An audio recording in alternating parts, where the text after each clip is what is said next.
Hello everyone, मैं ज्योति पारिक और आपका हमारे महाविद्यालय श्रीमती मोहरी देवी तापड़िया कन्या महाविद्यालय के इस यूट्यूब चैनल पर एक बार फिर से स्वागत है। लास्ट वीडियो में हम अपने बीए फाइनल के विश्व के प्रादेशिक भूगोल में दक्षिण एशिया के प्रादेशिक अध्ययन के बारे में हम पढ़ रहे थे और आज की वीडियो में हम एक नया टॉपिक शुरू करते हैं जिसका नाम है दक्षिणी पूर्वी एशिया का प्रादेशिक अध्ययन। तो देखिए, हमने पहले दक्षिण एशिया के पूरा प्रादेशिक अध्ययन के बारे में हमने विस्तृत अध्ययन किया था। हमने एक एक देश के बारे में पढ़ा था, उसकी आर्थिक व्यवस्था के बारे में पढ़ा था और हम उससे आगे बढ़ते हैं और हम दक्षिणी पूर्वी एशिया के भी हम पूरा प्रादेशिक अध्ययन की हम चर्चा करेंगे। तो देखिए, दक्षिणी जो एशिया महाद्वीप है उस एशिया महाद्वीप में हम दक्षिणी पूर्वी एशिया की हम बात करते हैं तो इसका जो विस्तार है वो एशिया महाद्वीप के दक्षिण में और पूर्व में, ठीक है। भारत जो हमारा भारतीय उपमहाद्वीप स्थित है भारत के पूर्व में, ठीक है, और चीन के दक्षिण में यह स्थित है। और इसमें जो मुख्य जो देश स्थित है वो है इंडोनेशिया,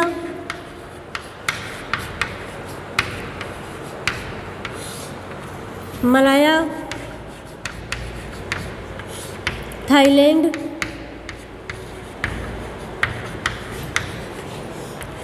है, ठीक है। उसके अलावा भी हम देखें तो इसके अंतर्गत मलेशिया है, ठीक है, Laos, Vietnam, Philippines, Laos, Vietnam,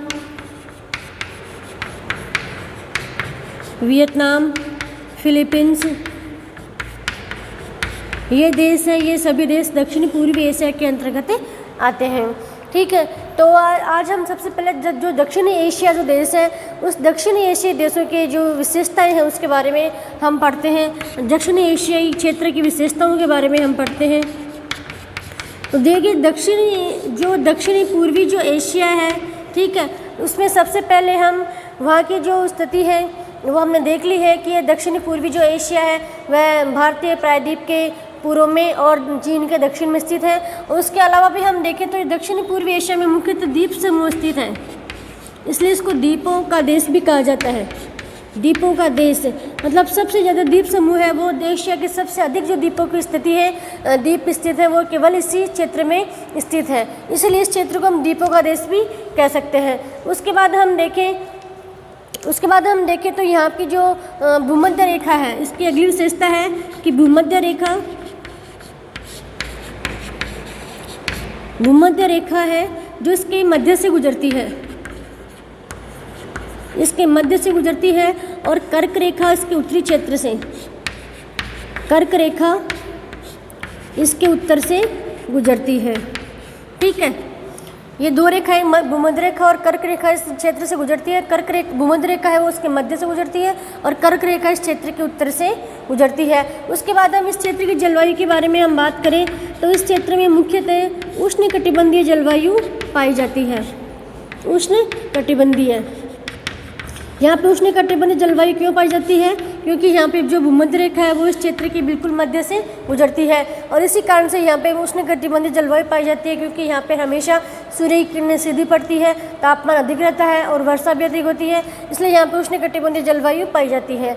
उसके बाद हम देखें इसके बारे में, इसकी जो अगली विशेषता है, इसकी अगली विशेषता यह है कि यहाँ की जो जलवायु है एक और यहाँ की जो जलवायु है भूमध्य रेखीय जलवायु है, भूमध्य रेखीय जलवायु है, क्योंकि यहाँ पे भूमध्य रेखा गुजरती है मध्य से, और एक और यहाँ पे मानसूनी जलवायु भी पाई जाती है। मानसूनी जलवायु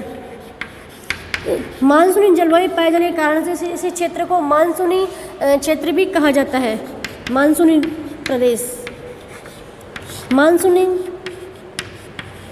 प्रदेश या फिर मानसूनी एशिया इस क्षेत्र को कहा जाता है, क्योंकि यहाँ पर मानसूनी जलवायु पाई जाती है, ठीक है। उसके आगे हम यहाँ की वर्षा की बात करें तो यहाँ पे वर्षा अधिक होती है यहाँ पे, क्योंकि भूमध्य रेखा इसके मध्य से गुजरती है, इसलिए यहाँ पे तापमान भी अधिक रहता है, ठीक है। यहाँ पे वर्षा और तापमान भी अधिक रहता है, ठीक है। तो अभी तक हमने देखा है कि ये जो दक्षिणी और पूर्वी एशिया है उसको द्वीपों का देश कहा जाता है, क्योंकि यहाँ पे अधिकतम संख्या में द्वीप इसी जगह पे स्थित है एशिया के।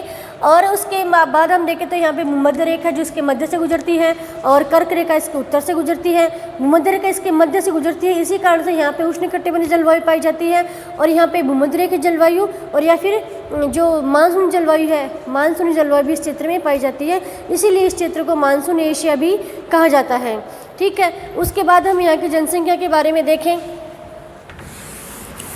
देखिए यहाँ पे जो जनसंख्या है वो एशिया महाद्वीप की जो कुल जनसंख्या है उसकी अधिकतर जो जनसंख्या इस क्षेत्र में निवास करती है। यहाँ की जनसंख्या लगभग 50 करोड़। यहाँ की जनसंख्या कितनी है? 50 करोड़ लगभग। ठीक है, और यहाँ की जो अधिकांश जनसंख्या इंडोनेशिया, अधिकांश जनसंख्या है यहाँ की इंडोनेशिया और फिलीपींस में निवास करती है। अधिकतर जनसंख्या इंडोनेशिया और फिलीपींस में अधिकतर जनसंख्या निवास करती है। और यहाँ की हम जनसंख्या घनत्व के बारे में हम बात करें, जनसंख्या घनत्व, तो यहाँ का जो जनसंख्या घनत्व है 110 व्यक्ति प्रति वर्ग किलोमीटर। ठीक है, प्रति वर्ग किलोमीटर 110 व्यक्ति यहाँ पे निवास करते हैं। और यहाँ का जो सर्वाधिक जनसंख्या घनत्व है वो जावा में है। जावा द्वीप में सबसे अधिक जनसंख्या घनत्व है लगभग 1000 व्यक्ति।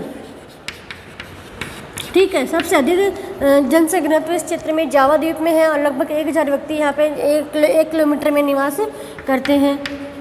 ठीक है, तो ये हो गई यहाँ की जनसंख्या की बात। यहाँ की जनसंख्या है लगभग 50 करोड़ और सर्वाधिक जो जनसंख्या है तो यहाँ की इंडोनेशिया और फिलीपींस में निवास करती है और यहाँ का जनसंख्या घनत्व है 110 व्यक्ति प्रति वर्ग किलोमीटर। और यहाँ की जो सर्वाधिक जनसंख्या घनत्व है वो पाया जाता है जावा में, कितना? 1000 व्यक्ति प्रति वर्ग किलोमीटर। ठीक है, उसके बाद हम यहाँ के धरातल के बारे में बात कर लेते हैं। तो यहाँ का धरातल विषम है, धरातल विषम है। यहाँ पे कहीं पे कुछ पर्वत चोटियाँ भी पाई जाती हैं, पर्वत चोटियाँ भी पाई जाती है यहाँ पे। ठीक है, यहाँ पे कुछ जगह पे नदी घाटियाँ भी देखने को मिलती हैं, नदी घाटियाँ।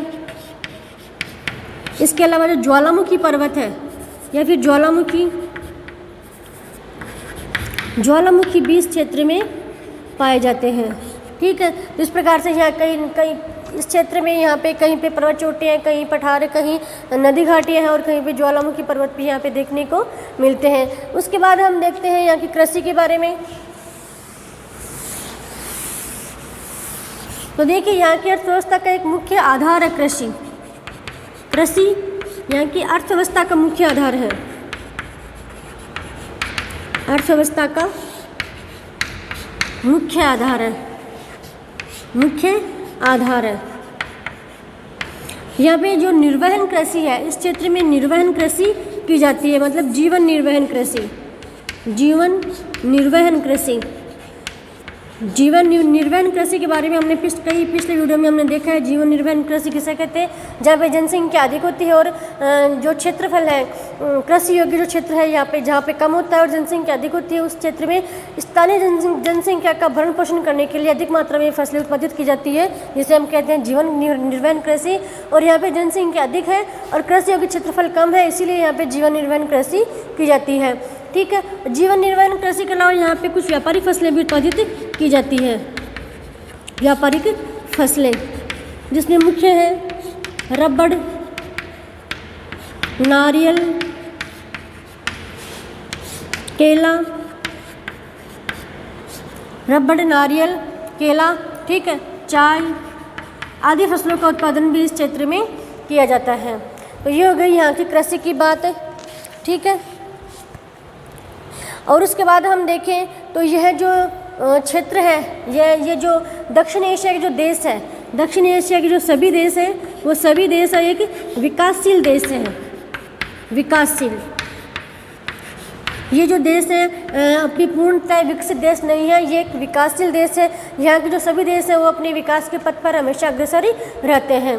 ठीक है, तो ये इस देश की प्रमुख विशेषताएं हो गई इस क्षेत्र की। उसके बाद हम इसकी जो स्थिति और विस्तार है उसके बारे में हम बातें करते हैं। दक्षिणी पूर्वी एशिया की स्थिति और विस्तार।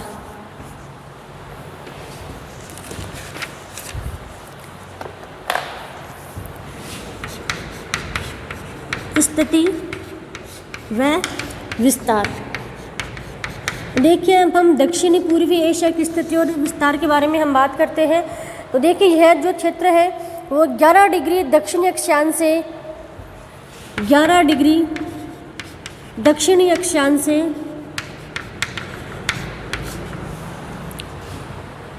28 डिग्री 30 मिनट उत्तरी अक्षांश तक फैला हुआ है। अक्षांश से विस्तार है इसका भूमध्य रेखा से ऊपर 11 डिग्री दक्षिणी अक्षांश से 28 डिग्री 30 मिनट उत्तरी अक्षांश है। और इसका देशांतरी विस्तार हम देखें तो 92 डिग्री 10 मिनट पूर्वी देशांतर से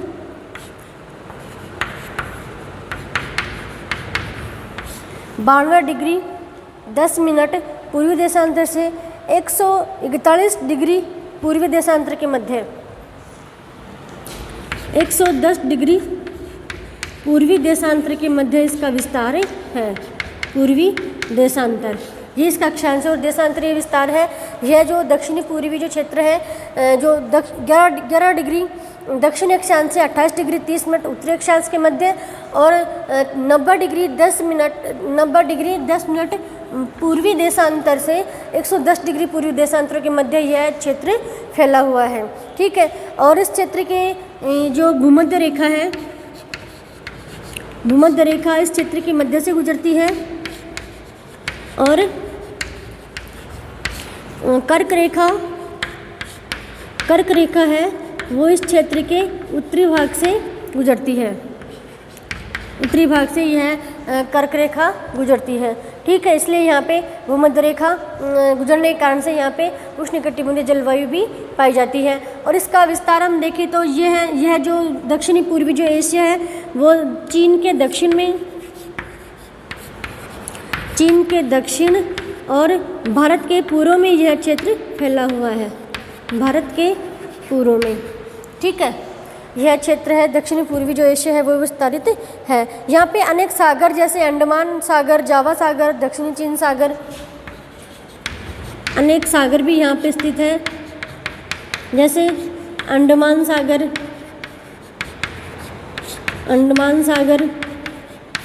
जावा सागर है, दक्षिणी चीन सागर है, अंडमान सागर, जावा सागर, दक्षिणी चीन सागर। इसके अलावा सेल्विस सागर और बांडा सागर,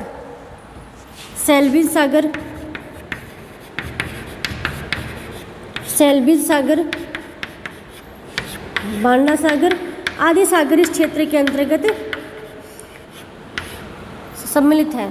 ठीक है, तो ये है हमारी दक्षिणी एशिया की स्थिति और विस्तार, और इसके बारे में हमने देख लिया है। और कल की वीडियो में हम इसी सीरीज़ में आगे बढ़ेंगे। तब तक के लिए धन्यवाद।